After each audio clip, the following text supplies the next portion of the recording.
ಪರೀಕ್ಷಿತ್ ಮಹಾರಾಜ ಕಲಿ ನಿಗ್ರಹ ಮಾಡ್ತೇನೆ ಅಂತ ದಿಗ್ವಿಜಯಕ್ಕೆ ಹೋದಾಗ ಅಲ್ಲಿ ಧರಾಧರ್ಮ ಸಂವಾದವನ್ನು ಕೇಳ್ತಾನೆ. ಧರ ಅಂದರೆ ಭೂದೇವಿ ಗುರೂಪದಲ್ಲಿದ್ದು ಎತ್ತಿನ ರೂಪದಲ್ಲಿರ್ತಕ್ಕಂಥ ಧರ್ಮದ ಜೊತೆಗೆ ಸಂಭಾಷಣೆ ಮಾತಾಡೋದನ್ನು ಕೇಳ್ತಾನೆ. ಅಲ್ಲಿ ಒಬ್ಬ ರಾಜ ಅಂದರೆ ರಾಜನ ವೇಷದಲ್ಲಿರ್ತಕ್ಕಂಥವನೊಬ್ಬ ಆ ಎತ್ತಿನ ಒಂದು ಕಾಲನ್ನು ಮುರಿತಾ ಇರ್ತಾನೆ. ಆ ಧರಾದೇವಿ ಧರ್ಮನಿಗೆ ಅಂದರೆ ಭೂದೇವಿ ಗೋರೂಪದಿಂದ ಧರ್ಮನಿಗೆ ಹೇಳ್ತಾ ಇದ್ದಾಳೆ, ಗುಣಪಾತ್ರನಾಗಿರ್ತಕ್ಕಂಥ ಪರಮಾತ್ಮನ ವಿರಹದಿಂದ ನಾನು ಅಳ್ತಾ ಇದ್ದೇನೆ. ಅಂದರೆ ಶ್ರೀಕೃಷ್ಣ ಪರಮಾತ್ಮ ಭೂಮಿಯನ್ನು ಪರಿತ್ಯಾಗ ಮಾಡಿ ತನ್ನ ಲೋಕಕ್ಕೆ ಹೋಗಿದ್ದಾನೆ. ಸಜ್ಜನರಾದಂಥ ಗುಣವಂತರಾದ ಪಾಂಡವರೂ ಕೂಡ ತಮ್ಮ ತಮ್ಮ ಲೋಕಕ್ಕೆ ಹೋದರು. ಆದ್ದರಿಂದ ನಾನು ಅಳ್ತಾ ಇದ್ದೇನೆ ಅಂತ ಭೂದೇವಿ ಹೇಳ್ತಾಳೆ. ಈ ಸಂದರ್ಭದಲ್ಲಿ ಅನೇಕ ಗುಣಗಳನ್ನು, ಲೋಕವಿಲಕ್ಷಣವಾದಂಥ ಗುಣಗಳನ್ನು ಹೇಳಿ, ತೇನಾಹಂ ಗುಣಪಾತ್ರೇಣ ಶ್ರೀನಿವಾಸೇನ ಸಾಂಪ್ರತಂ ಶೋಚಾಮಿ ರಹಿತಂ ಲೋಕಂ ಪಾಪ್ಮನ ಕಲಿನೇಕ್ಷಿತಂ. ಈ ಶ್ಲೋಕದಿಂದ ಭಗವಂತನ ಗುಣಪೂರ್ಣತ್ವ ಸ್ಫುಟವಾಗಿ ಸಿದ್ಧಿಯಾಗ್ತದೆ. ಆಮೇಲೆ ಪರೀಕ್ಷಿತ್ ರಾಜ ಆ ಕಲಿಯನ್ನು ನಿಗ್ರಹ ಮಾಡ್ತಾನೆ. ಅದಕ್ಕೆ 4 ಜಾಗ ಭಗವಂತನ ಸಂಕಲ್ಪದಂತೆ ಭಗವದಿಚ್ಛೆಯಂತೆ 4 ಜಾಗ ಮೊದಲು ಮತ್ತೊಂದು ಒಟ್ಟು 5 ಜಾಗ ಕಲಿಗೆ ಕೊಟ್ಟು ಕಲಿಯನ್ನು ನಿಗ್ರಹ ಮಾಡ್ತಾನೆ. ದ್ಯೂತಂ ಪಾನಂ ಸ್ತ್ರೀಯಸ್ಸೂನ ಯತ್ರಾಧರ್ಮಶ್ಚತುರ್ವಿಧ. ಜೂಜಾಡುವವರು, ಸುರಾಪಾನ ಮಾಡ್ತಕ್ಕಂಥವರು, ವೇಶ್ಯಾಸ್ತ್ರೀಯರು, ಕೊಲೆಗಡುಕರು ಮತ್ತು ಚಿನ್ನದಲ್ಲಿ ಅತಿ ವ್ಯಾಮೋಹ ಮಾಡ್ತಕ್ಕಂಥವ್ರು. ಇಷ್ಟು ಕಡೆ ನೀನು ವಾಸ ಮಾಡಿಕೊಂಡಿರುವಂಥ ಕಲಿಯನ್ನು ನಿಗ್ರಹ ಮಾಡಿ ಕೀರ್ತಿವಂತನಾದ. ಇಲ್ಲದೇ ಇದ್ದರೆ ಎಲ್ಲ ಕಡೆ ಕಲಿ ವ್ಯಾಪಿಸಿ ಬಿಡ್ತಿದ್ದ. 5 ಜಾಗ ಮಾತ್ರ ಕೊಟ್ಟು ನಿರ್ಬಂಧ ಮಾಡಿ ಲೋಕಕ್ಕೆ ಮಹೋಪಕಾರವನ್ನು ಮಾಡಿದ್ದಾನೆ ಪರೀಕ್ಷಿತ್ ಮಹಾರಾಜ. ಆಮೇಲೆ ಅವನೊಂದು ದಿವಸ ಬೇಟೆಗೆ ಹೋದಾಗ ಶಮೀಕ ಋಷಿಗಳಿಗೆ ಅವಮಾನ ಮಾಡ್ತಾನೆ. ಬಾಯಿ ಒಣಗಿತು, ನೀರು ಬೇಕು ಅಂತ ಕೇಳಿದಾಗ ನೀರು ಸಿಗಲಿಲ್ಲ. ಶಮೀಕ ಋಷಿಗಳು ಧ್ಯಾನಮಗ್ನರಾಗಿದ್ದರು. ಅದಕ್ಕೆ ಅವರ ಕೊರಳಿಗೆ ಸತ್ತ ಹಾವು ಹಾಕಿದ. ಅವರ ಮಗ ಶೃಂಗಿ ಋಷಿಯಿಂದ ಶಾಪಗ್ರಸ್ತನಾಗ್ತಾನೆ. ನನ್ನ ಅಪ್ಪನ ಕೊರಳಿಗೆ ಹಾವು ಹಾಕಿದ್ದರಿಂದ ಯಾರು ಹಾಕಿದ್ದಾರೋ ಅವರು 7 ದಿವಸಕ್ಕೆ ತಕ್ಷಕ ಸರ್ಪದಿಂದ ಮರಣ ಹೊಂದಲಿ ಅಂತ. ಆ ವೃತ್ತಾಂತ ತಿಳಿದು ಪರೀಕ್ಷಿತ್ ರಾಜ ನಿರ್ವಿಣ್ಣನಾಗಿ ಗಂಗಾ ತೀರಕ್ಕೆ ಬಂದು ಕೂತಿದ್ದಾನೆ. ಪ್ರಾಯೋಪವೇಶ ಅಂತ ಅನೇಕ ಋಷಿಮುನಿಗಳು ಅಲ್ಲಿಗೆ ಬರ್ತಾರೆ. ಶುಕಾಚಾರ್ಯರು ಕೂಡ ವ್ಯಾಸಪ್ರೇರಿತರಾಗಿ ಶುಕಾಚಾರ್ಯರು ಬಂದರು. ಬಂದಂಥ ಶುಕಾಚಾರ್ಯರನ್ನು ಪರೀಕ್ಷಿತ್ ರಾಜ ಪ್ರಾರ್ಥನೆ ಮಾಡ್ತಾ ಇದ್ದಾನೆ. ಮರಣ ಸಮೀಪಿಸಿದಾಗ ಮನುಷ್ಯ ಏನು ಮಾಡಬೇಕು? ಮರಣ ಹೊಂದುವವನು ಯಾವ ರೀತಿ ಮರಣವನ್ನು ಪಡಿಬೇಕು? ತನಗೆ ಮರಣ ಸಮೀಪಿಸಿದೆ, ತಾನು ಪಾಪ ಮಾಡಿದ್ದೇನೆ, ಅದಕ್ಕೆ ಏನು ಪ್ರಾಯಶ್ಚಿತ್ತ? ಮರಣ ಯಾವ ರೀತಿ ಆಗಬೇಕು? ಮರಣ ಆಗಲಿ ಯಾವ ರೀತಿ ಆಗಬೇಕು ಅಂತ ಇಷ್ಟು ಪರೀಕ್ಷಿತ್ ರಾಜ ಪ್ರಾರ್ಥನೆ ಮಾಡಿದಾಗ ಶುಕಾಚಾರ್ಯರು ಬಿಂಬರೂಪಿಯಾದ ಪರಮಾತ್ಮನ ಸ್ತೋತ್ರ ಮಾಡಿ ಅವನಿಗೆ ಪರೀಕ್ಷಿತ್ ರಾಜನಿಗೆ ಹೇಳ್ತಾ ಇದ್ದಾರೆ. ಮೊದಲು ವಿರಾಟ್ ರೂಪವನ್ನು ಉಪಾಸನೆ ಮಾಡಬೇಕು ಅಂತಂದರು. ವಿರಾಟ್ ರೂಪ ಅಂತಂದರೆ, ವಿರಾಟ್ ಅಂತಂದರೆ ಬ್ರಹ್ಮಾಂಡದಲ್ಲಿರ್ತಕ್ಕಂಥ ಭಗವಂತ. 50 ಕೋಟಿ ಯೋಜನ ವಿಸ್ತಾರ, 50 ಕೋಟಿ ಯೋಜನ ವಿಸ್ತಾರವಾದ ಬ್ರಹ್ಮಾಂಡದಲ್ಲಿ ಸಂಪೂರ್ಣವಾಗಿ ಭಗವಂತ ವ್ಯಾಪಿಸಿದ್ದಾನೆ. ಅವನ ದೇಹದಲ್ಲೇ, ಅವನ ಅವಯವಗಳಲ್ಲೇ ಎಲ್ಲ ಲೋಕಗಳು, 14 ಲೋಕಗಳು ಇರೋದು. ಈಗ 14 ಲೋಕಗಳಿಗೆ ಆಧಾರನಾಗಿ ಬ್ರಹ್ಮಾಂಡದ ಒಳಗಡೆ ವ್ಯಾಪಿಸಿದ ಪರಮಾತ್ಮನನ್ನು ವಿರಾಟ್ ರೂಪ ಅಂತ ಕರೀತಾರೆ. ಅದನ್ನು ಮರಣಕಾಲದಲ್ಲಿ ಚಿಂತನೆ ಮಾಡಬೇಕು. ವಿಶೇಷೇಣ ರಾಜತೆ ಇತಿ ವಿರಾಟ್. ವಿರಾಟ್ ಅಂತಂದರೆ ವಿಶೇಷವಾಗಿ ಶೋಭಿಸ್ತಾ ಇರತಕ್ಕಂಥ ರೂಪ. ಆದ್ದರಿಂದ ಭಗವಂತನನ್ನು ವಿರಾಟ್ ಪುರುಷ ಅಂತ ಕರೀತಾರೆ. ವಿರಾಟ್ ರೂಪ ಅಂದರೂ ಅದೇನೆ. ಅಂಥ ವಿರಾಟ್ ರೂಪವನ್ನು ಧ್ಯಾನ ಮಾಡಬೇಕು. ಅದು ಹೇಗಿದೆ ಅಂತ ವರ್ಣನೆ ಮಾಡ್ತಾರೆ ಶುಕಾಚಾರ್ಯರು. ಪಾದ ಮೂಲದಲ್ಲಿ ಪಾತಾಳ ಲೋಕ, ಆಮೇಲೆ ತಲೆಯ ಮೇಲೆ, ಭಗವಂತನ ತಲೆಯ ಮೇಲೆ ಸತ್ಯಲೋಕ. ಸತ್ಯಂತು ಶೀರ್ಷಾಣಿ ಸಹಸ್ರಶೀರ್ಷ್ಣಃ. ಹೀಗೆ ಪಾತಾಳದಿಂದ ಹಿಡಿದು ಸತ್ಯಲೋಕದವರೆಗೆ 14 ಲೋಕ. ಇದು 14 ಲೋಕಗಳಿಗೆ ಆಧಾರವಾದಂಥ ರೂಪ. ಇದನ್ನು ಚಿಂತನೆ ಮಾಡಬೇಕು. ವಾದಿರಾಜ ಸ್ವಾಮಿಗಳು ವಿರಾಟ್ ರೂಪ ಧ್ಯಾನ ಅಂತ ಕನ್ನಡದಲ್ಲಿ ಮಾಡಿದ್ದಾರೆ. ಅದನ್ನಾದರೂ ಪ್ರತಿನಿತ್ಯ ಪಾರಾಯಣ ಮಾಡ್ಬೋದು, ಇದನ್ನು ಮಾಡ್ಬೋದು. ಹೀಗೆ ವಿರಾಟ್ ರೂಪವನ್ನು ಧ್ಯಾನ ಮಾಡಬೇಕು ಅಂತ ಹೇಳುವಾಗ ಅಲ್ಲಿ ದೇವತೆಗಳು, ಪರ್ವತಗಳು ಎಲ್ಲ ಪರಮಾತ್ಮನ ಶರೀರದಲ್ಲೇ ಇರೋದು. ಸೂರ್ಯ ಎಲ್ಲಿದ್ದಾನೆ? ದಮುಷ್ಟ್ರಾರ್ ಯಮೇಂದು ಅಂತ ಪರಮಾತ್ಮನ ಬಾಯಿಯಲ್ಲಿ ಕೋರೆ ಹಲ್ಲುಗಳು, ಆ ಕೋರೆ ಹಲ್ಲಿನಲ್ಲಿ ಸೂರ್ಯ ಇದ್ದಾನೆ ಅಂತ ಉಂಟು. ಇದು ಭಗವಂತನ ವರ್ಣನೆಯಲ್ಲಿ ಬರ್ತದೆ. ಆದರೆ ಇದೇ ರೂಪದ ವರ್ಣನೆ ಪುರುಷ ಸೂಕ್ತದಲ್ಲೂ ಉಂಟು. ಅಲ್ಲಿ ಸೂರ್ಯ ಎಲ್ಲಿದ್ದಾನೆ ಅಂತ ಹೇಳುವಾಗ ಚಕ್ಷೋ ಸೂರ್ಯೋ ಅಜಾಯತ. ದೇವತೆಗಳು ಪರಮಾತ್ಮನ ಯಾವ ಅಂಗದಿಂದ ಹುಟ್ಟುತ್ತಾರೋ ಅದೇ ಅಂಗದಲ್ಲೇ ಇರ್ತಾರೆ. ಅವರಿಗೆ ಆಶ್ರಯ ಅದೇನೆ. ಭಗವಂತನ ಕಣ್ಣಿನಲ್ಲಿ ಸೂರ್ಯ ಇರೋದು, ಇದು ಪುರುಷ ಸೂಕ್ತದ ಪ್ರಕಾರ.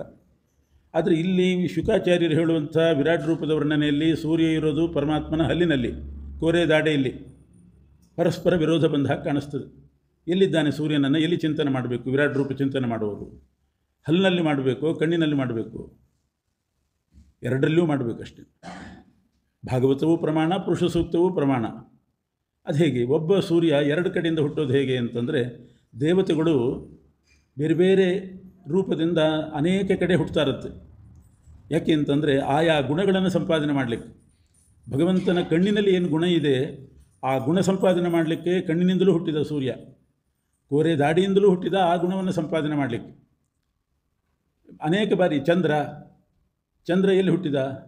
ಅತ್ರಿ ಋಷಿಗಳ ಮಗನಾಗಿ ಹುಟ್ಟಿದವನು ಚಂದ್ರ. ಅತ್ರಿ ನೇತ್ರ ಸಮುದ್ಭವ ಅಂತ ಅರ್ಘ್ಯ ಕೊಡುವಾಗ ಹೇಳ್ತೀವಿ, ಅತ್ರಿ ಋಷಿಗಳ ಕಣ್ಣಿನಿಂದ ಚಂದ್ರ ಹುಟ್ಟಿದ ಅಂತ. ಕ್ಷೀರೋದಾರ್ಣವ ಸಂಭೂತ, ಅಲ್ಲೇ ಇದೆ, ಅದೇ ಶ್ಲೋಕದಲ್ಲೇ ಇದೆ. ಕ್ಷೀರೋದಾರ್ಣವ ಸಂಭೂತ, ಕ್ಷೀರ ಸಮುದ್ರದಿಂದ ಹುಟ್ಟಿದ ಅಂತಲೂ ಇದೆ. ಅತ್ರಿ ನೇತ್ರ ಸಮುದ್ಭವ ಅಂತ, ಅತ್ರಿ ಋಷಿಗಳ ಕಣ್ಣಿನಿಂದ ಹುಟ್ಟಿದ ಅಂತ ಒಂದೇ ಶ್ಲೋಕದಲ್ಲೇ ಇದೆ. ಏನರ್ಥ? ಚಂದ್ರ ಎಲ್ಲಿಂದ ಹುಟ್ಟಿದ? ಸಮುದ್ರದಿಂದ ಹುಟ್ಟಿದ್ನೋ, ಅತ್ರಿ ಋಷಿಗಳ ಕಣ್ಣಿನಿಂದ ಹುಟ್ಟಿದನೋ? ಇಂಥದ್ದಕ್ಕೆಲ್ಲ ಭಾಗವತ ತಾತ್ಪರ್ಯದಲ್ಲಿ ಹೇಳಿದ ಉತ್ತರವನ್ನೇ ಇಟ್ಕೊಳ್ಬೇಕು. ಎರಡು ಕಡೆಯಿಂದಲೂ ಚಂದ್ರ ಹುಟ್ಟಿದ್ದಾನೆ. ಯಾಕೆ ಎರಡು ಕಡೆಯಿಂದ ಹುಟ್ಟಿದ ಅಂತಂದರೆ, ಅತ್ರಿ ಋಷಿಗಳಲ್ಲಿರ್ತಕ್ಕಂಥ ಗುಣವನ್ನು ಪಡಿಬೇಕಾಗಿತ್ತು. ಅದರಿಂದ ಅತ್ರಿ ಋಷಿಗಳು ಭಗವಂತನ ಧ್ಯಾನ ಮಾಡಿ ಅವರಿಗೆ ಆನಂದ ಬಾಷ್ಪ ಬಂದಾಗ ಆ ಆನಂದ ಬಾಷ್ಪದಿಂದಲೇ ಚಂದ್ರ ಹುಟ್ಟಿದ. ಅತ್ರಿ ಋಷಿಗಳ ಗುಣ ಬಂತು. ಕ್ಷೀರ ಸಮುದ್ರದಿಂದ ಹುಟ್ಟಿದ. ಕ್ಷೀರ ಸಮುದ್ರದಲ್ಲಿರ್ತಕ್ಕಂಥ ಗಾಂಭೀರ್ಯಾದಿಗಳು, ಭಗವಂತನ ಸನ್ನಿಧಾನ, ಕ್ಷೀರ ಸಮುದ್ರದಲ್ಲಿ ಪರಮಾತ್ಮನ ಸನ್ನಿಧಾನ, ಅದೆಲ್ಲ ಗುಣವನ್ನು ಪಡೀಲಿಕ್ಕೆ ಸಮುದ್ರದಿಂದಲೂ ಹುಟ್ಟಿದ ಚಂದ್ರ. ಅದರಿಂದ ಅನೇಕ ಭಗವದ್ ರೂಪಗಳನ್ನು ನಾವು ಚಂದ್ರಮಂಡಲದಲ್ಲಿ ಧ್ಯಾನ ಮಾಡ್ತೇವೆ. ಸೀತಾಂಶು ಮಂಡಲಗತಂ ಸ್ಮರತಾತ್ಮ ಸಂಸ್ಥಂ ಧನ್ವಂತರಿ, ಇದೆಲ್ಲ ರೂಪ ಹಯಗ್ರೀವ ದೇವರು ಎಲ್ಲ ಚಿಂತನೆ ಮಾಡುವಾಗ ಚಂದ್ರಮಂಡಲದಲ್ಲಿ ಚಿಂತನೆ ಮಾಡಿರಿ ಅಂತಂತಾರೆ. ಅನೇಕ ಭಗವದ್ ರೂಪಗಳು ಚಂದ್ರಮಂಡಲದಲ್ಲಿ ಇರೋದು. ಹೀಗೆ ಚಂದ್ರ ಎರಡು ಸಲ ಹುಟ್ಟಿದ. ಹಾಗಾದ್ರೆ ಆಕಾಶದಲ್ಲಿ ಇಬ್ಬರು ಚಂದ್ರರಿದ್ದಾರೋ ಅಂತ ಪ್ರಶ್ನೆ. ಎರಡು ಸಲ ಹುಟ್ಟಿದ ಮತ್ತು ಐಕ್ಯ ಹೊಂದಿದ. ಆ ಎರಡೂ ದೇಹ ಒಂದೇ ಆಯಿತು. ಗುಣ ಪಡೀಲಿಕ್ಕೆ ಮಾತ್ರ ಬೇರೆ ಬೇರೆ ಕಡೆ ಹುಟ್ಟಿರ್ತಾರೆ.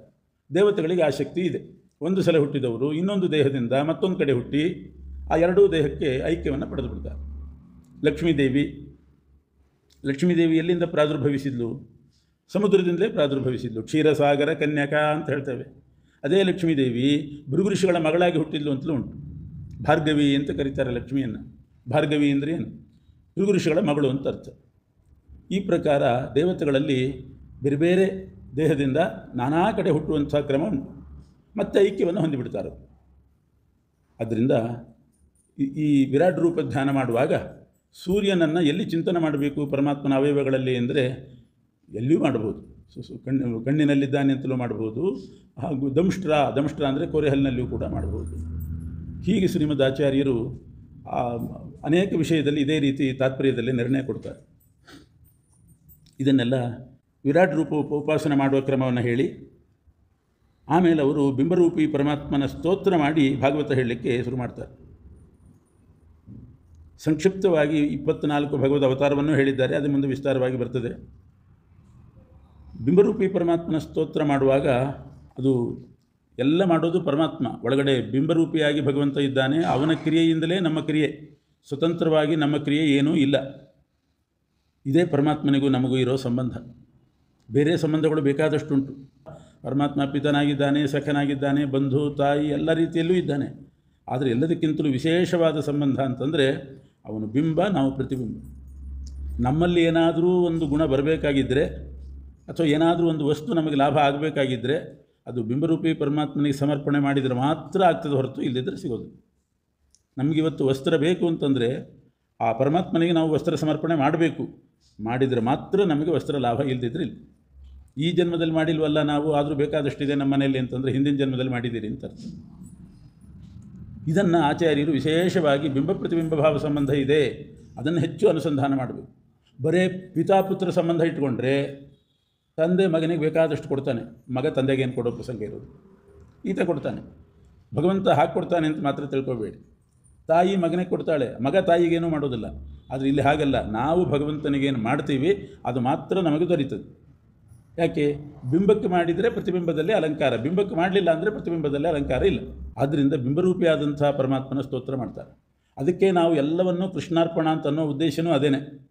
ಎಲ್ಲ ಕೃಷ್ಣಾರ್ಪಣ ಬೇಕು. ಆವಾಗ ಅದು ಅವನಿಗೆ ಬೇಕು ಅಂತ ನಾವು ಕೊಡೋದಲ್ಲ, ನಮಗದು ಪ್ರತಿಯಾಗಿ ಬರ್ತದೆ. ಅದಕ್ಕೆ ನಾವು ಕೊಟ್ಟದ್ದನ್ನು ಅವನು ಸ್ವೀಕಾರ ಮಾಡಿ ಅದನ್ನು ನಮಗೆ ಕೊಡ್ತಾನೆ. ಈ ಸಂಬಂಧ ಅದನ್ನು ಬಿಂಬರೂಪಿ ಭಗವಂತನ ಸ್ತೋತ್ರ ಅಂತ ಕರೀತಾರೆ. ಶುಕಾಚಾರ್ಯರು ತಮ್ಮ ಬಿಂಬರೂಪಿ ಪರಮಾತ್ಮನ ಸ್ತೋತ್ರ ಮಾಡಿ ಭಾಗವತ ಹೇಳ್ತಾರೆ. ಅಂದರೆ ನಾನೆಲ್ಲ ಹೇಳೋದು ಅಂತ ಅವರ ಭಾವನೆ. ಒಳಗಿದ್ದುಕೊಂಡು ಪರಮಾತ್ಮ ಏನು ನುಡಿಸ್ತಾನೋ ಅದನ್ನು ನಾನು ನುಡಿತೇನೆ. ಪರಸ್ಮೈ ಪುರುಷಾಯ, ಪೂರ್ಣ ಪುರುಷ ಅಂತ ಅರ್ಥ. ಪರಸ್ಮೈ ಪುರುಷಾಯ, ಪೂರ್ಣನಾಗಿರ್ತಕ್ಕಂಥ ಭಗವಂತನಿಗೆ, ಪಾಲಕನಾಗಿರ್ತಕ್ಕಂಥ ಭಗವಂತನಿಗೆ ಎರಡೂ ಅರ್ಥ. ಪರಸ್ಮೈ ಅಂದರೆ ಪಾಲನ ಪೂರ್ಣಯೋ. ಇನ್ನೂ ಒಂದು ಅರ್ಥ ಇದೆ, ಪರ ಅಂತಂದರೆ ನಮಗಿಂತ ಭಿನ್ನನಾದ ಅಂತಲೂ ಅರ್ಥ ಇದೆ. ನಮಗಿಂತ ವಿಲಕ್ಷಣನಾದ ಪೂರ್ಣನಾದ ಪಾಲಕನಾದ ಭಗವಂತನಿಗೆ ನಮಸ್ಕಾರ. ಭೂಯಸೆ ಅಂತಂದರೆ ಸುಖರೂಪಿ ಅವನು. ಸದುದ್ಭವಸ್ಥಾನ ನಿರೋಧ ಲೀಲಯ, ಈ ಜಗತ್ತಿನ ಉತ್ಪತ್ತಿ, ಪರಿಪಾಲನೆ, ಸಂಹಾರ ಎಲ್ಲವನ್ನೂ ಕೂಡ ಲೀಲಾಜಾಲವಾಗಿ ಮಾಡ್ತಕ್ಕಂಥವನು. ಯಾವ ಆಯಾಸ ಇಲ್ಲ, ಯಾವ ಆಯಾಸವೂ ಇಲ್ಲದೇನೆ ಪರಮಾತ್ಮ ಸೃಷ್ಟಿಯಾದಿಗಳನ್ನು ಮಾಡ್ತಾನೆ. ಅದಕ್ಕಾಗಿ 3 ಶಕ್ತಿಯನ್ನು ಸ್ವೀಕಾರ ಮಾಡಿದ್ದಾನೆ. ಇಚ್ಛಾಶಕ್ತಿ, ಜ್ಞಾನಶಕ್ತಿ, ಕ್ರಿಯಾಶಕ್ತಿ ಅಂತ 3 ಶಕ್ತಿಗಳು. ಇದು ನಿತ್ಯ ಯಾವಾಗಲೂ ಇರ್ತದೆ ಪರಮಾತ್ಮನಲ್ಲಿ. ಕೆಲವು ಸಲ ಕೆಲವು ಶಕ್ತಿಯನ್ನು ಅಭಿವ್ಯಕ್ತಿಗೊಳಿಸ್ತಾನೆ. ಇವನಿಂಥ ಭಗವಂತ ಇದ್ದಾನೆ ಅನ್ನೋದಕ್ಕೆ ಪ್ರಮಾಣ ಏನು ಅಂದರೆ ವೇದವೇ ಪ್ರಮಾಣ. ವೇದವೇ ಪ್ರಮಾಣ. ಅನುಪಲಭ್ಯ ವರ್ತಮನೆ, ಮನುಷ್ಯರಿಗೆ ಕಣ್ಣಿಗೆ ಕಿವಿ ಇದಕ್ಕೆಲ್ಲ ಗೋಚರ ಆಗೋದಿಲ್ಲ. ಅವನಿರಲಿ, ಅವನ ದಾರಿಯೇ ಗೋಚರ ಆಗೋದಿಲ್ಲ. ದಾರಿ ಸಿಕ್ಕರೆ ಮತ್ತು ಅವನು ಸಿಗಬೇಕು. ದಾರಿಯೂ ಕೂಡ ಭಗವಂತನ ಕಡೆ ಹೋಗುವ ದಾರಿಯೂ ಗೊತ್ತಾಗೋದಿಲ್ಲ. ಆದ್ದರಿಂದ ವೇದದಿಂದ ಮಾತ್ರ ತಿಳಿಬೇಕು. ಓಂ ಶಾಸ್ತ್ರಯೋನಿತ್ವಾತ್, ಓಂ ಶಾಸ್ತ್ರ ಬಿಟ್ಟರೆ ಬೇರೆ ಯಾವ ಪ್ರಮಾಣದಿಂದಲೂ ಭಗವಂತನನ್ನು ತಿಳಿಲಿಕ್ಕೆ ಸಾಧ್ಯ ಇಲ್ಲ. ಅನುಪಲಭ್ಯ ವರ್ತಮನೆ ಅಂತ ಅದನ್ನೇ ಬಿಡಿಸಿದ್ದಾರೆ ಶಾಸ್ತ್ರಯೋನಿತ್ವಾಧಿಕರಣ. ಆದರೂ ದೂರ ಇದ್ದಾನೆ, ಆದ್ದರಿಂದ ಸಿಗೋದಿಲ್ವೋ ಅಂತಂದರೆ ದೂರ ಏನಿಲ್ಲ. ಅಂತರ್ಧ್ರುವಾಯ, ನಮ್ಮ ಹತ್ತಿರದಲ್ಲೇ ಇದ್ದಾನೆ, ನಮ್ಮ ಒಳಗೇ ಇದ್ದಾನೆ, ಜೀವನ ಒಳಗೇ ಇದ್ದಾನೆ. ಭಾಳ ದೂರ ಇದ್ದಾನೆ, ಆದ್ದರಿಂದ ಸಿಗೋದಿಲ್ಲ. ಎಷ್ಟು ದೂರವೋ ಈ ವೈಕುಂಠ ಅಂತ, ಭಾಳ ದೂರ ಇದೆ, ನಮಗೆ ಹೆಂಗೆ ಸಿಗ್ತಾನೆ ಅಂತ ಯೋಚನೆ ಮಾಡಬೇಡಿ. ಒಳಗೇ ಇದ್ದಾನೆ. ಅಂತರ್ಧ್ರುವಾಯ, ಸ್ಥಿರವಾಗಿರ್ತಾನೆ ಒಳಗಡೆ ಒಂದು ರೂಪದಿಂದ.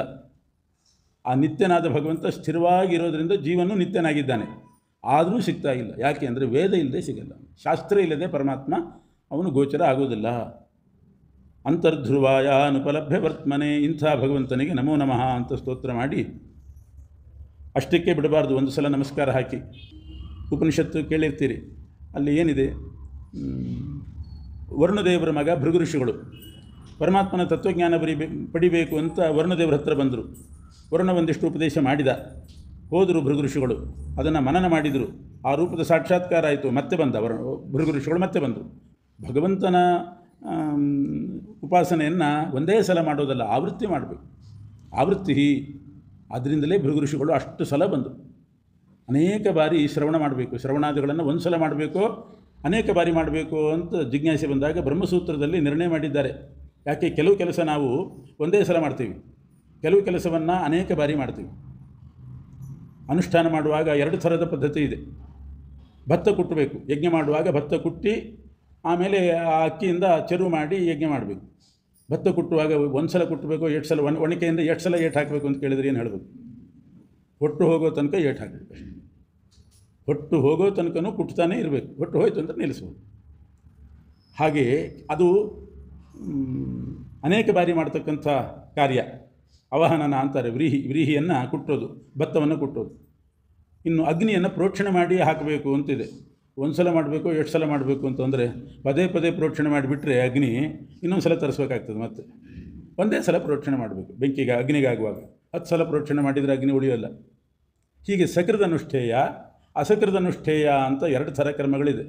ಶ್ರವಣಾದಿಗಳನ್ನು ಎಷ್ಟು ಸಲ ಮಾಡಬೇಕು? ಶ್ರೋತವ್ಯೋ ಮಂತವ್ಯೋ ನಿಧಿಧ್ಯಾಸಿತವ್ಯ. ಶ್ರವಣ ಮನನ ಧ್ಯಾನ ಮಾಡಬೇಕು ಅಂತಿದ್ದಾರೆ. ಎಷ್ಟು ಸಲ ಅಂತ ಹೇಳಲಿಲ್ಲ, ಜಿಜ್ಞಾಸೆ ಬಂತು. ಅದಕ್ಕೆ ಆವೃತ್ತಿ ರಸಕೃತ ಉಪದೇಶ. ಇದು ಎಷ್ಟು ಸಲ ಬೇಕಾದ್ರೆ ಮಾಡ್ಬೋದು. ಬೆಂಕಿಗಾದರೆ ನಾವೇ ತೀರ್ಮಾನ ಮಾಡಿಬಿಡ್ಬೋದು, ಒಂದೇ ಸಲ ಪ್ರೋಕ್ಷಣೆ ಮಾಡಬೇಕು. 10 ಸಲ ಮಾಡೋ ಹಾಗಿಲ್ಲ. ಇದು ಹಾಗಲ್ಲ, 10 ಸಲ ಶ್ರವಣನೂ ಮಾಡ್ಬೋದು, ಒಂದೇ ಸಲನೂ ಮಾಡ್ಬೋದು. ಎಷ್ಟು ಸಲ ಮಾಡಬೇಕು ಅಂತಂದಾಗ ವೇದ ನೋಡಬೇಕು. ಪುನರೇವ ವರುಣಂ ಪಿತರಂ ಉಪಸಸಾರ ಅಂತ ಅನೇಕ ಬಾರಿ ವರುಣನ ಹತ್ರ ಭೃಗು ಋಷಿಗಳು ಬಂದು ಉಪದೇಶ ಪಡೆದಿದ್ದಾರೆ. ಆದ್ದರಿಂದ ಮತ್ತೆ ಮತ್ತೆ ಶ್ರವಣ ಮಾಡಬೇಕು. ಇದು ಸಿದ್ಧಾಂತ ಮಾಡಿದ್ದಾರೆ ವ್ಯಾಸರು. ಪದೇ ಪದೇ ಶ್ರವಣ ಮಾಡಬೇಕು. ಹೊಟ್ಟು ಹೋಗೋ ತನಕ ಅಂತಲೂ ಅಲ್ಲ, ಮೋಕ್ಷಕ್ಕೆ ಹೋದ ಮೇಲೂ ಶ್ರವಣ ಮಾಡ್ತಾರೆ. ಅದು ಸ್ವಾರಸ್ಯ. ವ್ರೀಹಿಯನ್ನಾದರೆ ಭತ್ತವನ್ನಾದರೆ ಹೊಟ್ಟು ಹೋಗೋ ತನಕ ಕೊಡ್ತಾರೆ, ಮತ್ತೆ ಕೊಟ್ಟಿದ್ರೆ ಅದು ಪುಡಿ ಆಗ್ತದೆ. ಇದು ಹಾಗಲ್ಲ, ಮೋಕ್ಷಕ್ಕೆ ಹೋದ ಮೇಲೂ ಕೂಡ ಶ್ರವಣಾದಿಗಳನ್ನು ಅಲ್ಲಿ ಪಾರಾಯಣ ಬ್ರಹ್ಮದೇವರು ಮುಕ್ತ ಬ್ರಹ್ಮರು ಮಾಡ್ತಾ ಇರ್ತಾರಂತೆ. ಯಾಕೆ? ಅಲ್ಲಿ ಮೋಕ್ಷದಲ್ಲಿ ಮಾಡುವ ಸಾಧನೆ ಆನಂದ ರೂಪ ಆಗ್ತದೆ. ಮುಂಚಿದ್ದು ಆನಂದಕ್ಕೆ ಸಾಧನ ಆಗ್ತದೆ. ಅಲ್ಲಿ ಮಾಡೋದು ಆನಂದ ರೂಪನೇ. ಹೀಗೆ ತೀರ್ಮಾನ ಉಂಟು. ಆದ್ದರಿಂದಲೇ ಶುಕಾಚಾರ್ಯರು ಒಂದು ಸಲ ನಮಸ್ಕಾರ ಮಾಡಿದ ಮೇಲೆ ಭೂಯೋ ನಮಃ ಸದ್ವೃಜಿನಚ್ಚಿದೆ ಸತಾಂ ಭೂಯೋ ನಮಃ ಅಂತಾರೆ. ಭೂಯೋ ನಮಃ ಅಂದರೆ ಮತ್ತೆ ಮತ್ತೆ ನಮಸ್ಕಾರ ಅಂತ ಅರ್ಥ. ಅದಕ್ಕೆ ಲಕ್ಷ ನಮಸ್ಕಾರ ಇಂಥವೆಲ್ಲ ಪದ್ಧತಿ ಬಂದಿರೋದು, ಒಂದೇ ಸಲ ಮಾಡೋದು.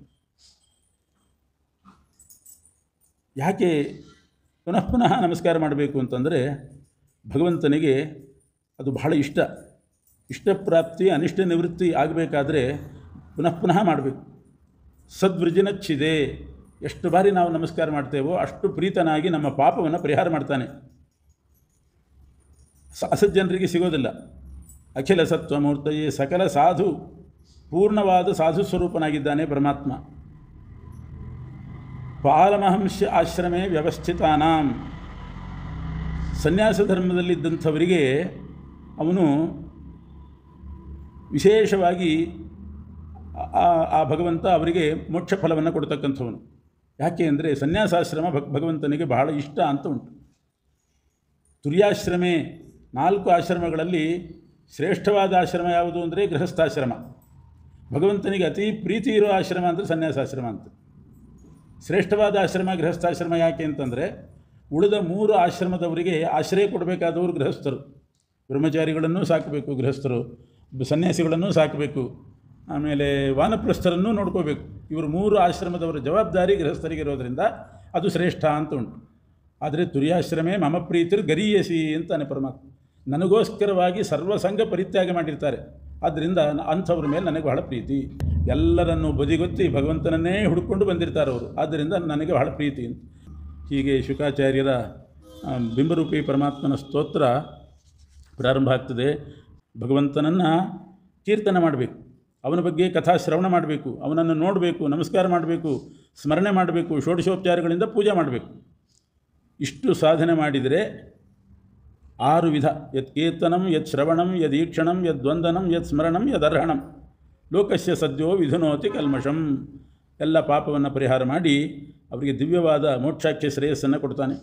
ತಸ್ಮೈ, ಅಂಥ ಪರಮಾತ್ಮನಿಗೆ ನಮೋ ನಮಃ.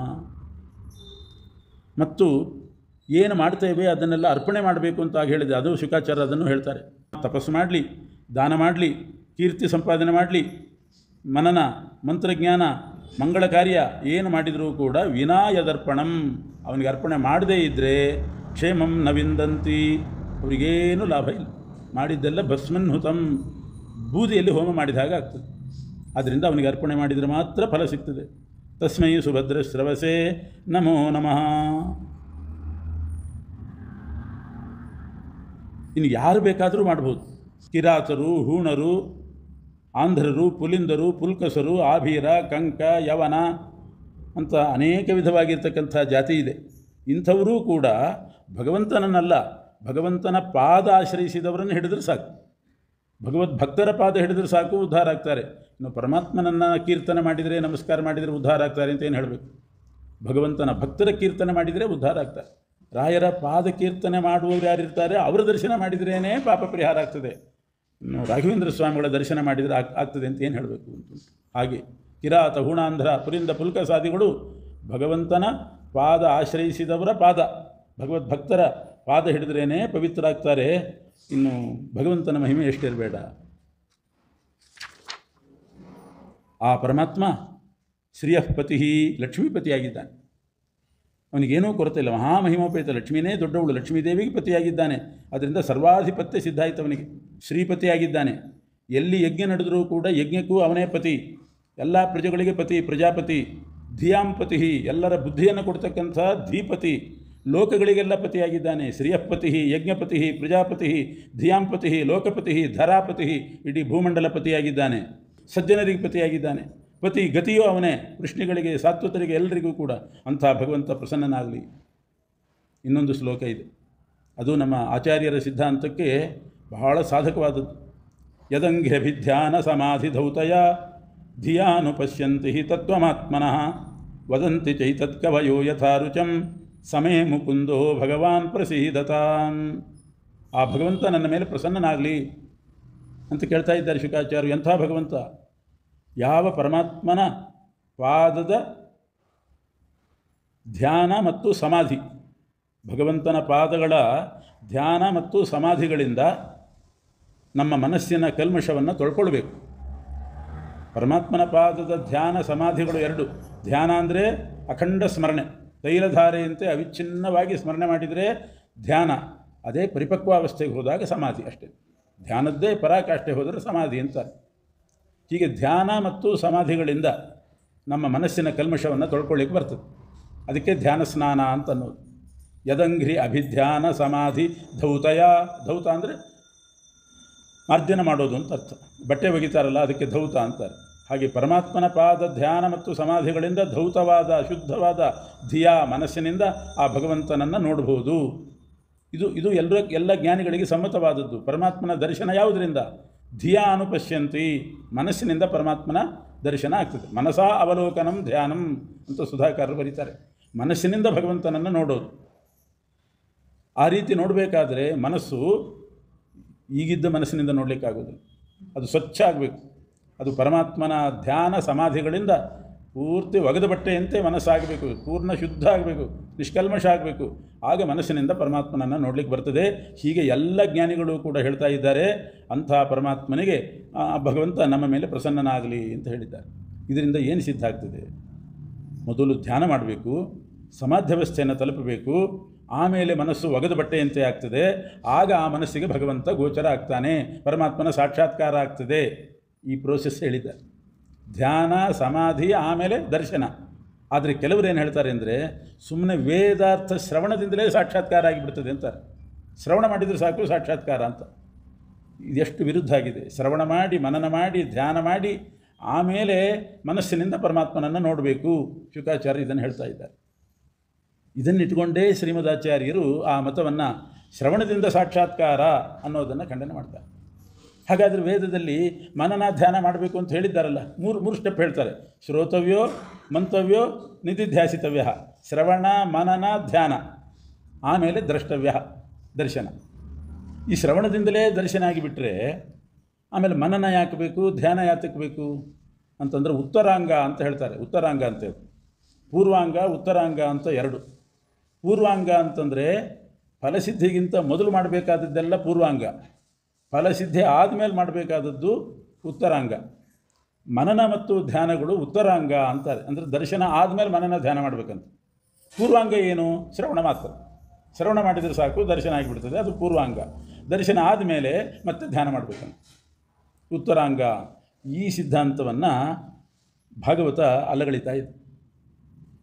ಅಭಿಧ್ಯಾನ ಸಮಾಧಿ ಧೌತಯ ಧಿಯಾ ಪಶ್ಯಂತಿ ಅಂತ ಮೊದಲೇನೆ ಧ್ಯಾನ ಸಮಾಧಿಗಳನ್ನು ಹೇಳಿ ಆಮೇಲೆ ಧಿಯಾ ಪಶ್ಯಂತಿ ಮನಸ್ಸಿನಿಂದ ನೋಡ್ತಾರೆ ಅಂತ ಹೇಳಿದ್ರಿಂದ ಆ ಧ್ಯಾನ ಮತ್ತು ಸಮಾಧಿ ಮನನ ಇದು ಪೂರ್ವಾಂಗವೇ ಹೊರತು ಉತ್ತರಾಂಗ ಅಲ್ಲ.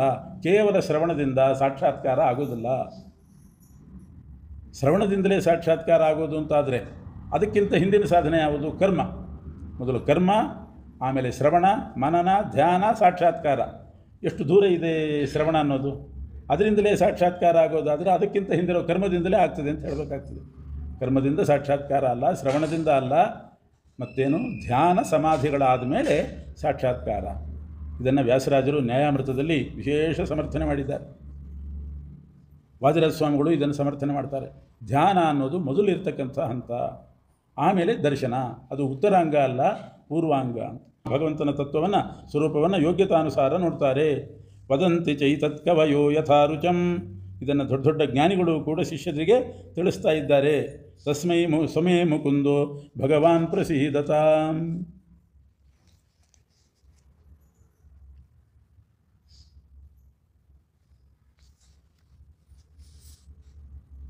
ಹೀಗೆ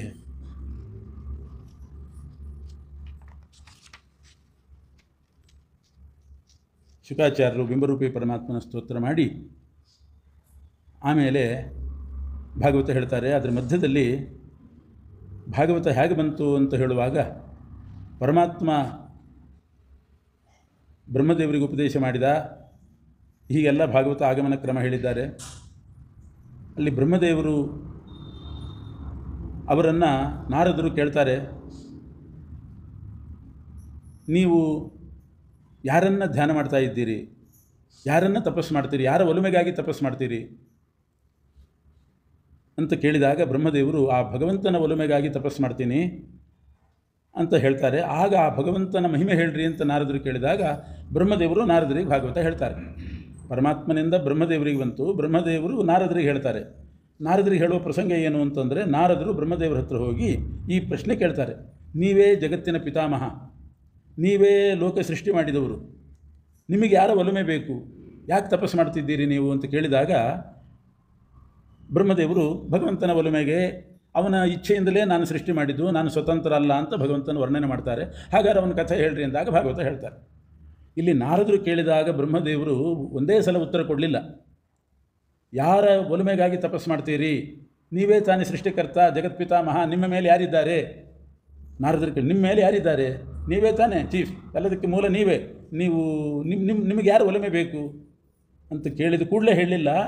ಮೊದಲು ಪ್ರಾಯಶ್ಚಿತ್ತ ಮಾಡಿಕೊಂಡ್ರಂತೆ ಬ್ರಹ್ಮದೇವರು. ನಾರದರು ಈ ಪ್ರಶ್ನೆ ಕೇಳಿದ್ದಕ್ಕೆ ಹೋಗಿ ಪ್ರಾಯಶ್ಚಿತ್ತ ಮಾಡಿ ಓಂ ನಮೋ ಭಗವತೆ ವಾಸುದೇವಾಯ ಅಂತ ವಾಸುದೇವ ಮಂತ್ರ ಜಪ ಮಾಡಿ ಪ್ರಾಯಶ್ಚಿತ್ತ ಮಾಡ್ಕೊಂಡು ಈಗ ಹೇಳ್ತೇನೆ ಅಂತಂದ್ರಂತೆ. ಏನು? ನಾನು ಭಗವಂತನ ಒಲುಮೆಗಾಗಿ ತಪಸ್ಸು ಮಾಡ್ತೀನಿ. ಇಷ್ಟು ಹೇಳಲಿಕ್ಕೆ ಸ್ನಾನ ಯಾಕೆ ಮಾಡಿ ಬಂದ್ರಿ ಅಂತ ಕೇಳಿದ್ರು. ನೀನು ನಿನಗಿಂತ ಮೇಲೆ ಯಾರಿದ್ದಾರೆ ಅಂತ ಕೇಳಿದೆಯಲ್ಲ ನಾರದ, ನನಗಿಂತ ಮೇಲೆ ಪರಮಾತ್ಮ ಇರುವಾಗ ಯಾರಿದ್ದಾರೆ ಅಂತ ಕೇಳಿದೆಯಲ್ಲ, ಆ ಮಾತು ಕೇಳಿಸ್ಕೊಂಡದ್ದೇ ತಪ್ಪು ನಾನು ಅಂತ. ನನಗಿಂತ ಮೇಲೆ ಭಗವಂತ ಇರುವಾಗ ನನ್ನನ್ನು ಹೀಗೆ ಹೊಗಳೋದೆ, ನಿಮಗಿಂತ ಮೇಲೆ ಯಾರಿದ್ದಾರೆ, ನೀವೇ ಪಿತಾಮಹ ತಾನೇ, ನೀವೇ ಸ್ವತಂತ್ರರು ತಾನೇ ಅಂತಂದರೆ ಇದು ಕೇಳಬಾರ್ದು ಮಾತು. ನಾನು ಇನ್ನೊಬ್ಬರಿಗಾದರೂ ಹಿಂಗೆ ಯಾಕೆ ಹೇಳಲಿಲ್ಲ ಅಂತಂದು ಪ್ರಾಯಶ್ಚಿತ್ತ ಮಾಡ್ಕೊಳ್ತೇನೆ. ಬ್ರಹ್ಮದೇವರು ಈ ಮಾತು ಕೇಳಿದ್ದಕ್ಕೆ ಪ್ರಾಯಶ್ಚಿತ್ತ ಮಾಡ್ಕೊಂಡ್ರಂತೆ. ಒಂದು ಎಂಥ ಭಕ್ತಿ ಅವರಿಗೆ! ಏನು ಮಾಯೆಯ ಭಗವಂತನ ಮಾಯೆ ಅಂದರೆ ಇಂಥದ್ದು. ನಾರದರಿಗೂ ಕೂಡ ಎಂಥ ಮಾಯೆ ಉಂಟು ಮಾಡಿದ್ದ. ನಾರದರು ಬಂದು ನನ್ನ ಹತ್ರ ಹಿಂಗೆ ಕೇಳೋದೆ, ಜಗದ್ಗುರು ನೀವೇ ಅಂತ ಹೇಳ್ತಾ ಇದ್ದಾರಲ್ಲ, ನಾನೇನು ಜಗದ್ಗುರು, ನನ್ನ ಗುರು ಪರಮಾತ್ಮ ಇಲ್ವೇ ಅಂತ ಹೇಳಿ ಧೀಮಹಿ ಆ ವಾಸುದೇವ ಮಂತ್ರ ಗಾಯತ್ರಿಯನ್ನು ಜಪ ಮಾಡಿ ಓಂ ನಮೋ ಭಗವತೆ ವಾಸುದೇವಾಯ ನಾರಾಯಣಾಯ ವಿದ್ಮಹೆ ವಾಸುದೇವಾಯ ಧೀಮಹಿ ತನ್ನೋ ವಿಷ್ಣು ಪ್ರಚೋದಯಾತ್ ಅಂತ ದ್ವಾದಶಾಕ್ಷರಿ ವಾಸುದೇವ ಮಂತ್ರ ಮತ್ತು ಚತುರ್ವಿಂಶದಕ್ಷರಿ ಇದು ಗಾಯತ್ರಿ, ವಾಸುದೇವ ಗಾಯತ್ರಿ, ಇದರಿಂದ ಅವರು ಜಪ ಮಾಡಿ ಪ್ರಾಯಶ್ಚಿತ್ತ ಮಾಡಿಕೊಂಡು ಆಮೇಲೆ ಹೇಳಿದ್ರಂತೆ ನನ್ನ ಮೇಲೆ ಭಗವಂತ ಇದ್ದಾನೆ ಅಂತ. ಹಾಗಾದರೆ ಅವರ ಭಕ್ತಿ ಅಂಥದ್ದು. ಹೀಗೆ ಸ್ವಾರಸ್ಯವಾಗಿ ವ್ಯಾಖ್ಯಾನಕಾರರು ತಿಳಿಸ್ತಾರೆ. ಆ ಮಂತ್ರಗಳು, ಇದೆರಡು ಮಂತ್ರ ಏನಾದರೂ ತಪ್ಪು ನಡೆದಾಗ ಈ ಮಂತ್ರ ಜಪ ಮಾಡಬೇಕಂತ. ಓಂ ನಮೋ ಭಗವತೆ ವಾಸುದೇವಾಯ ಅಂತ. ವಾಸುದೇವಾಯ ನಾರಾಯಣಾಯ ವಿದ್ಮಹೆ ವಾಸುದೇವಾಯ ಧೀಮಹಿ ತನ್ನೋ ವಿಷ್ಣು ಪ್ರಚೋದಯಾತ್ ಓಂ ನಮೋ ಭಗವತೆ ವಾಸುದೇವಾಯ. ಹೀಗೆ ಆಮೇಲೆ ಭಾಗವತವನ್ನು ನಿರೂಪಣೆ ಮಾಡ್ತಾರೆ ಶುಕಾಚಾರ್ಯರು. ಅದರಲ್ಲಿ ಆರಂಭದಲ್ಲಿ ಪರಮಾತ್ಮನ ಸೃಷ್ಟಿಯನ್ನು ಹೇಳುವಾಗ ಭಗವಂತ ಸೃಷ್ಟಿ ಮಾಡಿದ, ಚತುರ್ಮುಖ ಬ್ರಹ್ಮದೇವರನ್ನ ಹುಟ್ಟಿಸಿದ. ಆ ಬ್ರಹ್ಮದೇವರು 50 ವರ್ಷಗಳ ಕಾಲ ತಪಸ್ಸು ಮಾಡಿದರು. ಪ್ರಥಮ ಪರಾರ್ಧ ಮುಗಿತು, ನಾಭಿಕಮಲದಲ್ಲಿ ಹುಟ್ಟಿದ ಬ್ರಹ್ಮದೇವರು. ಆಮೇಲೆ ದ್ವಿತೀಯ ಪರಾರ್ಧ ಪ್ರಾರಂಭ ಆಗುವಾಗ ಬ್ರಹ್ಮದೇವರಿಗೆ ಆಜ್ಞೆ ಮಾಡ್ತಾನೆ, ನೀನು ಮುಂದಿನ ಪ್ರಪಂಚ ಸೃಷ್ಟಿ ಮಾಡು ಅಂತ. ಆಗ ಬ್ರಹ್ಮದೇವರಿಗೆ ಬಹಳ ಆತಂಕ ಆಗ್ತದೆ. ಎಂಥ ದೊಡ್ಡ ಜವಾಬ್ದಾರಿ ಕೊಟ್ಟನಲ್ಲ ಪರಮಾತ್ಮ. ಬ್ರಹ್ಮಾಂಡದ ಒಳಗೆ 14 ಲೋಕ, ಅದರಲ್ಲಿ ಯಾವ್ಯಾವ ಲೋಕದಲ್ಲಿ ಯಾವ್ಯಾವ ಜೀವರು ಹೇಗೆ ಸೃಷ್ಟಿ ಮಾಡಬೇಕು. ಕೋಟಿ ಕೋಟಿ ಜೀವರಿದ್ದಾರೆ, ಕೋಟಿ ಕೋಟಿ ಕ್ರಿಮಿಗಳು. ಇಷ್ಟು ಜೀವರನ್ನು 14 ಲೋಕಗಳಲ್ಲಿ ವಿಭಾಗ ಮಾಡಿ ಹಂಚಬೇಕು, ಅವರವರ ಕರ್ಮ ನೋಡಬೇಕು. ಬಹಳ ದೊಡ್ಡ ಜವಾಬ್ದಾರಿ. ಅದಕ್ಕೆ ಬ್ರಹ್ಮದೇವರಿಗೆ ಬಹಳ ಆತಂಕ ಆಯಿತು, ಹೇಗೆ ನಾನು ಸೃಷ್ಟಿ ಮಾಡಿ ಏನು ಅಂತ. ಆಗ ಭಗವಂತ ಬ್ರಹ್ಮದೇವರಿಗೆ ಹೇಳ್ತಾನೆ, 14 ಲೋಕ ಸೃಷ್ಟಿ ಮಾಡಿರಿ, ಅದರೊಳಗೆ ಜೀವರನ್ನು ಸೃಷ್ಟಿ ಮಾಡಿರಿ ಅಂತ ಹೇಳಿದರೆ ನೀವೇನು ಗಾಬರಿ ಆಗಬೇಕಾಗಿಲ್ಲ. 4 ಶ್ಲೋಕದ ಭಾಗವತ ಹೇಳ್ತೀನಿ, ಸುಲಭವಾಗಿ ನಡೆದು ಹೋಗ್ತದೆ ಅಂತ. 4 ಶ್ಲೋಕದ ಭಾಗವತ, ಅದನ್ನು ಅನುಸಂಧಾನ ಮಾಡಿಕೊಳ್ಳ್ರಿ, 14 ಲೋಕ ಸೃಷ್ಟಿ ಮಾಡಿರಿ ಅಂತಂದ. 4 ಶ್ಲೋಕದ ಭಾಗವತದಿಂದ 14 ಲೋಕ ಸೃಷ್ಟಿ ಬಹಳ ಸುಗಮವಾಗಿ ಆಯಿತು. ಚತುರ್ಮುಖ ಬ್ರಹ್ಮದೇವರು ಮಾಡಿದರು, ಈಗ ನಡೀತಾ ಇದೆ. ಭಗವಂತನಿಗೆ ಏನು ಮನಸ್ಸಿನಲ್ಲಿತ್ತು ಅದೇ ಪ್ರಕಾರ ಸೃಷ್ಟಿ ಮಾಡಿದ. ಒಂದು ಚಾಚು ತಪ್ಪಿಲ್ಲ. ಒಂದು ಸಲ ಭಗವಂತನ ಹತ್ರ ಹೇಳಿಸ್ಕೊಳ್ಳಿಲ್ಲ, ಸ್ವಲ್ಪ ವ್ಯತ್ಯಾಸ ಆಗಿತ್ತು, ಸರಿ ನಾನೇ ಮಾಡ್ತೀನಿ ತಡಿ ಅಂತ ಹಿಂಗೆ ಮಾಡಲಿಲ್ಲ, ಚೇಂಜ್ ಮಾಡಲಿಲ್ಲ, ಎಲ್ಲ ಸರಿಯಾಗಿ ಮಾಡಿದ್ದಾರೆ. ಇದು 4 ಶ್ಲೋಕ ಭಾಗವತದ ಪ್ರಭಾವ. ಇದು ಏನಿದೆ ಅದರಲ್ಲಿ? ಅಹಮೇವಾ ಸಮಗ್ರೇ ಚ ನಾನ್ಯದ್ಯತ್ ಸತ್ಪರಂ ಪಶ್ಚಾದಹಂ ತ್ವಮೇತಚ್ಚಾಯೋವಶಿಷ್ಯೇತ ಸೋಸ್ಮ್ಯಹಂ ಋತೇರ್ಥಂ ಯತ್ ಪ್ರತೀಯೇತ ನ ಪ್ರತೀಯೇತ ಚಾತ್ಮನಿ ತದ್ವಿದ್ಯಾದಾತ್ಮನೋ ಮಾಯಾಂ ಯಥಾ ಭಾಸೋ ಯಥಾ ತಮಃ ಯಥಾ ಮಹಾಂತಿ ಭೂತಾನಿ ಭೂತೇಷು ಚಾವಚೇಷು ಚ ಪ್ರವಿಷ್ಟಾನ್ಯಪ್ರವಿಷ್ಟಾನಿ ತಥಾ ತೇಷು ನ ತೇಷ್ವಹಂ ಏತಾವದೇವ ಜಿಜ್ಞಾಸ್ಯಂ ತತ್ವಜಿಜ್ಞಾಸುನಾತ್ಮನಃ ಅನ್ವಯ ವ್ಯತಿರೇಕಾಭ್ಯಾಂ ಯತ್ ಸ್ಯಾತ್ ಸರ್ವತ್ರ ಸರ್ವದಾ. ಇಷ್ಟೇ 4 ಶ್ಲೋಕ ಭಾಗವತ ಮುಗಿತು. ಏನು ಹೇಳಿದ ಪರಮಾತ್ಮ? ಬ್ರಹ್ಮ ನಿನಗೆ ಆತಂಕ ಆಗಿದೆಯಲ್ಲ ಹೇಗೆ ಸೃಷ್ಟಿ ಮಾಡೋದು ಅಂತ, ಸರಿಯಾಗಿ ನಡೀತದೆ. ಇಷ್ಟು ತಿಳ್ಕೊ. 4 ಶ್ಲೋಕದ ಅರ್ಥ ಏನು? ಪರಮಾತ್ಮ ಸ್ವತಂತ್ರ, ಅವನೇ ನಮ್ಮೊಳಗೆ ನಿಂತು ಮಾಡಿಸ್ತಿದ್ದಾನೆ ಅಂತ ತಿಳ್ಕೊ. ಜವಾಬ್ದಾರಿ ನನ್ನ ಮೇಲೆ ಹಾಕು, ನೀನು ಸೃಷ್ಟಿ ಮಾಡು. ಯಾವುದು ತಪ್ಪಾಗೋದು. ಅವ್ರು ಹೇಳಿದ ನಾ ಮಾಡಿದೆ, ಅವ್ನು ಮಾಡಿಸಿದ ನಾ ಮಾಡಿದೆ ಅಂದ್ಬಿಟ್ಟು ಆಯ್ತು, ನಿನ್ನ ಜವಾಬ್ದಾರಿ ತಪ್ಪು ಹೋಗ್ತದೆ. ನಾನೇ ಮಾಡಿದೆ ಅಂತಂದಾಗ ನೀ ಸಿಗ್ಬಿಡು. ನಾನು ಸ್ವತಂತ್ರ ಅಂತ ತಿಳುದು. ಪರಮಾತ್ಮ ಸ್ವತಂತ್ರ ಅಂತ ಭಗವಂತನ ಸ್ವಾತಂತ್ರ್ಯ ಜ್ಞಾನ ಪೂರ್ವಕವಾಗಿ ನಾವು ಕರ್ಮ ಮಾಡಬೇಕು. ನಾವು ಪರತಂತ್ರರು, ಅವನೇ ಸ್ವತಂತ್ರ, ಮಾಡಿಸ್ತಿದ್ದಾನೆ ಅನ್ನೋ ಎಚ್ಚರಿಕೆಯಿಂದ ಮಾಡು. ಏನು ಸ್ವಾತಂತ್ರ್ಯ ಅಂದರೆ? ಭಗವಂತನ ಸ್ವಾತಂತ್ರ್ಯ ಅಂದರೆ ಏನು? ಭಗವಂತನ ಸ್ವಾತಂತ್ರ್ಯ ಅಂತಂದರೆ ಯಾವ ಜೀವರ ಅಪೇಕ್ಷೆನೂ ಇಲ್ಲ ಪರಮಾತ್ಮನಿಗೆ. ನಾವು ಎಷ್ಟು ಸ್ವತಂತ್ರ ಅಂತ ಹೇಳಿದರೂ ಇನ್ನೊಬ್ಬರು ಬೇಕೇ ಬೇಕು, ಅರಮನೆಗೂ ನೆರಮನೆ ಬೇಕು. ಭಗವಂತನಿಗೆ ಯಾವ ಜೀವರ ಅಪೇಕ್ಷೆ ಇಲ್ಲ. ಜೀವರಿಗೆ ಭಗವಂತನ ಅಪೇಕ್ಷೆ ಇದೆ, ಆ ಭಗವಂತನಿಗೆ ಯಾರ ಅಪೇಕ್ಷೆನೂ ಇಲ್ಲ. ಇದು ಒಂದು. ಕಾಲದ ಪರಿಣಾಮ ಪರಮಾತ್ಮನ ಮೇಲಿಲ್ಲ. ನಮ್ಮಗಳ ಮೇಲೆಲ್ಲ ಕಾಲದ ಪರಿಣಾಮ ಆಗ್ತದೆ. ಕಾಲ ಹೋದಂತೆ ದೇಹ ಶಿಥಿಲ ಆಗ್ತಾ ಬರ್ತದೆ, ಶಕ್ತಿ ಕುಗ್ಗುತ್ತಾ ಬರ್ತದೆ, ತಲೆ ಬೆಳಗಾಗ್ತದೆ. ಪರಮಾತ್ಮನಿಗೆ ಹಾಗಲ್ಲ, ಕಾಲದ ಪರಿಣಾಮ ಇಲ್ಲ. ಶತಮಾನಗಳು ಹೋದರೂ ಕೂಡ ಭಗವಂತನ ತಲೆ ಕೂದಲು ಕಪ್ಪೆ, ಅಷ್ಟು ಶಕ್ತಿ. ಯುವಾನೋ ಸತತಂ, ನಿತ್ಯ ತರುಣನೇ ಭಗವಂತ. ಕಾಲದ ಪರಿಣಾಮ ಇಲ್ಲ, ಜೀವರ ಅಪೇಕ್ಷೆ ಇಲ್ಲ. ಎರಡಾಯಿತು. ಇನ್ನೊಂದಿದೆ ಸ್ವಾತಂತ್ರ್ಯ ಅಂತಂದರೆ ಪ್ರಕೃತಿಯ ಬಂಧನ ಇಲ್ಲ. ಸತ್ವರಜಸ್ತಮೋ ಗುಣಗಳ ಬಂಧನ ನಮಗಿದೆ.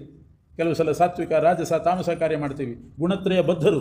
ಭಗವಂತನಿಗೆ ಗುಣತ್ರಯ ಬಂಧನ ಇಲ್ಲ, ಪ್ರಕೃತಿಯ ಬಂಧನ ಇಲ್ಲ, ಕಾಲದ ಪರಿಣಾಮ ಇಲ್ಲ, ಜೀವರ ಹಂಗಿಲ್ಲ, ಪ್ರಕೃತಿಯ ಬಂಧನ ಇಲ್ಲ. ಇನ್ನೊಂದಿದೆ, ಕರ್ಮದ ಲೇಪ ಇಲ್ಲ. ಏನು ಕರ್ಮ ಮಾಡಿದರೂ ಕರ್ಮದ ಲೇಪ ಇಲ್ಲ. ಪ್ರಳಯ ಕಾಲ ಬಂದಾಗ ಬ್ರಾಹ್ಮಣ ಜಾತಿಯ ಅಭಿಮಾನಿ ಬ್ರಹ್ಮದೇವರನ್ನೇ ನಾಶ ಮಾಡ್ತಾನೆ, ಅವನಿಗೆ ಬ್ರಹ್ಮಹತ್ಯಾ ದೋಷ ಇಲ್ಲ. ಇದು ಪರಮಾತ್ಮ ಕರ್ಮದ ಲೇಪ. ನ ಕರ್ಮಣ ವರ್ಧತೇನೋ ಕೆನಿಯಾನ್. ಒಂದು ಕರ್ಮ ಮಾಡಿದ, ಪುಣ್ಯ ಬಂತು, ಬಿಟ್ಟ, ಪಾಪ ಬಂತು ಅಂತ ಪುಣ್ಯ ಪಾಪಗಳ ಲೇಪ ಪರಮಾತ್ಮನಿಗಿಲ್ಲ. ಇದು ನನ್ನ ಸ್ವಾತಂತ್ರ್ಯ. ಮತ್ತು ಪ್ರತಿಯೊಂದು ಪದಾರ್ಥದಲ್ಲಿಯೂ ನನ್ನ ಪ್ರವೇಶ ಇದೆ. ನನ್ನ ಪ್ರವೇಶ ಇಲ್ಲದೆ ಯಾವ ಪದಾರ್ಥವೂ ಇಲ್ಲ.